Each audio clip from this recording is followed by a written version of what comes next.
ఉపమన్యు మహర్షి రచించిన శివభక్త విలాసము అని పెద్ద గ్రంథం ఉంది. సంస్కృతంలో ఉంటుంది అంతా.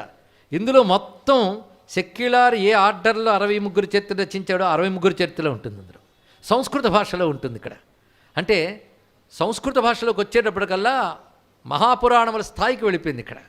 అలాగే మరొకటి అగస్త్య భక్త విలాసం అని సంస్కృతంలో మరొక గ్రంథం ఉంది ఇక్కడ.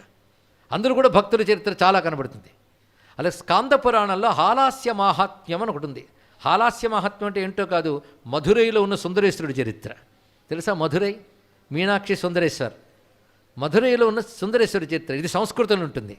దీనికి తమిళంలో తిరువిళయాడల్ అని ఉంటాయి. 64 శివలీలలు అందులో ఉంటాయి. ఇంత వాంగ్మయం ఉంది.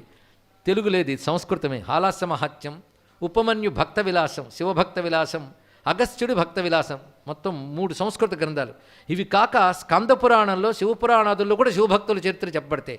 మరొక అద్భుతం ఏంటంటే ఈ నయనార్లలో ప్రధానంగా చెప్పుకునే 3-4 నయనాలతో పాటు మరికొందరు నయనార్ల చరిత్రను కూడా సంస్కృతంలో చెప్పారు. ఒక మహాగ్రంథం శివ